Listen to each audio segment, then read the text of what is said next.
Imagine you're 2 days from home, following a herd you've tracked since sunrise. You know the route. You know where they'll stop to drink. And then it starts raining. Not a light shower. A heavy wind-driven rain that doesn't stop. It goes all day, then all night. Then the next morning. And it's still going. Now the tracks are gone, washed into mud. The ground is too slick to move fast on, and out here, a twisted ankle isn't an inconvenience, it's a death sentence. Your fire, the one thing keeping you warm and keeping predators away, is struggling to stay lit. You're not bored. You're trapped. For most of human history, rain wasn't an inconvenience. It was a crisis, and what ancient humans did during that crisis might matter more than anything they did on a clear day. Today, when it rains, you close a window, make coffee, maybe put on a show and fall asleep before it ends. For you, rain is white noise. But for a human being tens of thousands of years ago, that same sound could kill you in 3 different ways before it even stopped. The first is cold. A wet body loses heat dramatically faster than a dry one, and without waterproof shelter or clothing, a long storm in cool temperatures can push a person into hypothermia within hours, even somewhere that wouldn't normally feel dangerously cold. The second is flooding. Many early shelters sat near rivers or at the base of hillsides, exactly where flash floods hit hardest. Archaeologists have found layers of flood sediment inside occupied caves, meaning water surged in while people were actually living there, and some of those sites were never reoccupied afterward. The third, maybe the worst, is predators. Heavy rain pushed animals into shelter too, sometimes the same shelter humans were using. At several South African cave sites, human and large cat remains turn up in the same layers, and some human skulls carry puncture marks consistent with big cat teeth. So rain didn't just make life miserable. It compressed the whole world, predator, prey, and human, into the same small dry spaces at the same time. And in the middle of that, one task mattered more than anything else: keeping the fire alive. Controlled fire use goes back at least 300,000 years, seen in burned sediment and hearths at sites like Qasem Cave in Israel, and possibly much earlier at Wonderwork Cave in South Africa. But maintaining an existing fire and creating a new one from nothing are 2 very different skills. And for most of our history, many people likely couldn't reliably do the second. If the fire went out, you might not get it back. Some groups carried embers wrapped in leaves or packed inside tinder fungus, a material that can smolder for hours without dying out. We know this wasn't guesswork because when Ötzi, the 5,300-year-old mummy found in the Alps, was discovered, he was carrying a full fire kit: tinder fungus, flint, iron pyrite for sparking, and backup tinder. Losing fire was serious enough, even 5 millennia ago, that people carried dedicated equipment against it. So when the rain came, the first priority wasn't shelter. It was moving the fire deeper in, shielding it, splitting wet logs for the dry wood inside, using birch bark, which contains a compound that burns even when damp. Someone's entire job during a storm might have simply been sitting by that fire for hours, feeding it because it was warmth, safety, cooked food, and the center of the group, all at once. There's a deeper debate sitting underneath all of this too. It's one thing to keep a fire alive once it's already burning, it's another to start one from nothing, on demand, whenever a storm puts one out. Researchers are still divided on exactly when humans could reliably do that. Some recent finds push deliberate fire starting back further than expected, while other specialists argue the evidence only shows fire being used, not necessarily struck from scratch. Either way, the uncertainty itself tells you something. For a huge stretch of prehistory, a fire that died in the rain may not have been easy to bring back at all, which is exactly why protecting the one you already had mattered so much. So the fire's holding. You're mostly dry, but you can't leave. So what do? You make things. Caves and shelters across the archaeological record are packed with production evidence. Stone flaking debris concentrated exactly where someone would sit near firelight and work for hours. At Blombos Cave in South Africa, a roughly 100,000-year-old ochre workshop was found, complete with shell mixing containers and grinding tools, deliberate pigment production, not casual survival. Bone needles with tiny drilled eyes start appearing around 60,000 years ago. You don't make one of those while running from danger, you make it sitting still with time to spare. And at Abri du Maras in France, archaeologists recovered a fragment of twisted plant fiber cord, likely made by Neanderthals, dated to somewhere between 41,000 and 52,000 years old, the oldest direct evidence of string ever found. At Hohlefels in Germany, a roughly 35,000-year-old ivory tool with spiral grooves was found, apparently built specifically for twisting fiber into rope. Making cord is slow, repetitive, and demands patience, exactly the kind of task a group stuck waiting out a storm would have time for, and rope changed everything downstream of it. Better shelters, snares,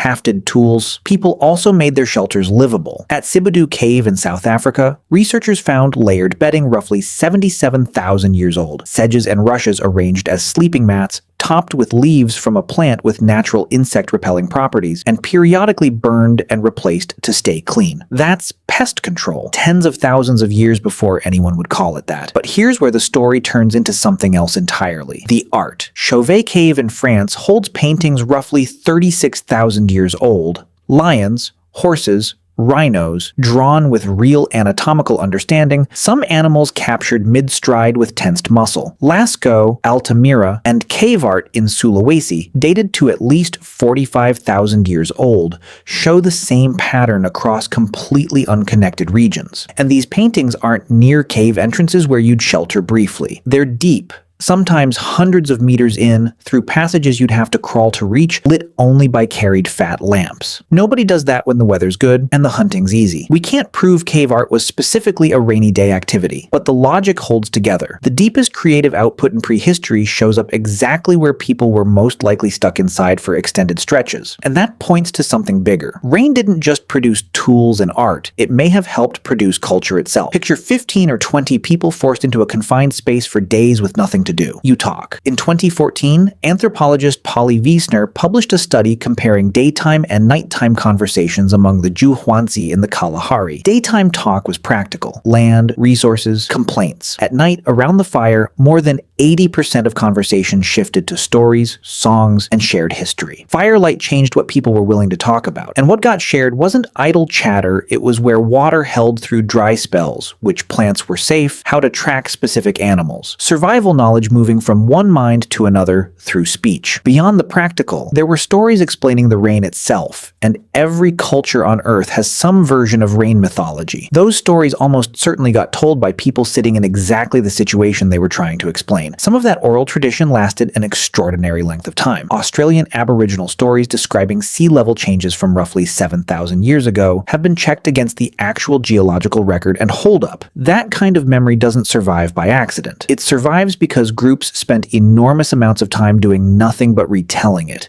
So the rainy days weren't dead time. They were transmission time, when knowledge moved from old to young. And here's the part that gets left out. Rain wasn't always the enemy. After heavy rain, softened ground holds deep, clear tracks, some of the best tracking conditions available. Rain filled natural stone depressions with clean drinking water near many known prehistoric camps. Some apparently deepened on purpose to hold more. It also changed the food supply rather than shutting it down. Mushrooms and certain plants appear quickly after rain, tubers pull easier from wet soil, and in parts of tropical Africa, termites swarm right after rainfall, dense in protein and requiring no tools at all to gather, a behavior still seen today in chimpanzees that gorge on the same swarms. So what did ancient humans actually do during weeks of rain? Everything that mattered. They kept the fire alive. They made the tools for the next hunt. They twisted the rope that held their shelters together. They ground the pigment they'd carried deep underground to paint on cave walls. They told the stories that carried survival knowledge forward, and when the rain finally stopped, they walked back out onto soft ground, covered in tracks, and got back to work. Rain didn't slow them down. It gave them the time to prepare for everything that came after it.